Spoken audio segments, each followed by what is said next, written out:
The two wrestlers, Kamsa was another materialist who, Krishna was spoiling his plans, so he wanted to kill Krishna. And Krishna was a little boy, basically, a teenager, they were explaining. So was his brother Balaram.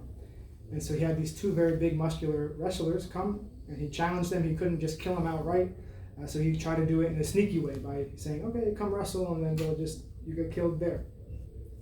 So the people in attendance to watch this match, because Mathura is the capital city, so it's, many people, different kinds of people, all from different areas would come to the city to watch. So they all were looking at Krishna, and they all saw something very, very different. And so this is, in this world, right? People see God in such different ways, right? So some people become very envious, right? Like an atheist, the concept of God has to be very strong and potent inside an atheist for them to reject it in such a deep, violent way. Like they have to be very, whatever that relationship is, they have to feel it in a very strong way for them to be so hateful towards it, to reject it in such a way. And then there are other people who see God, like we were saying before, in a very opulent way, and they have to see God as the supreme being that we, feel very religious and pious by worshiping. And that's how they have to relate to God, by their own. And then others will see Krishna in a very different way, as a little boy, right? You don't find that conception very often, to hear God like that. But God as a little boy playing in the cowherd fields and forests. And so the infinite, right, can manifest, is called Anantarup, can have infinite form, can be seen from infinite perspectives.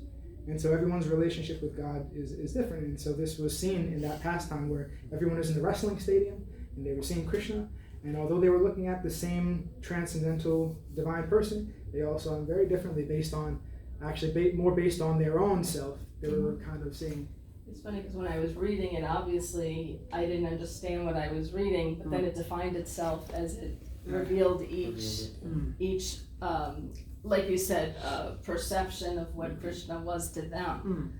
I was like, he's everything to everybody. So if you feel like my whole body is kind of sensational, like once he opened his mouth and you could see whole universe in his mouth, like whole universe. He's a person. He came like a person, right? And you cannot come to know unless you have that kind of connection. He is telling you all the good things, all the things that is good for the universe.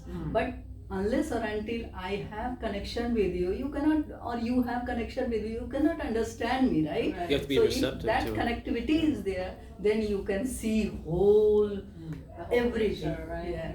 One point though that is very prominent in Mahaprabhu, Chaitanya Mahaprabhu's teaching, is that although all the souls are called Jivara Svarupoy Krishnara Nityadas Jiver Titasta Shakti Beda Beda Prakash, they're all having a relationship with Krishna as his Titasta Shakti. But in our current position, it's not recommended by Chaitanya Mahaprabhu or the followers of Chaitanya Mahaprabhu to try to establish a relationship with Krishna directly, because we end up just following our own mind. So it's always through the bona fide spiritual master, through Gurudev, because the whole concept of parampara, of that descending line of qualified individuals who have heard and learned. Spiritual master to spiritual master to spiritual master. That's right, yeah. So that relationship between guru and disciple is one of the key points for us to actually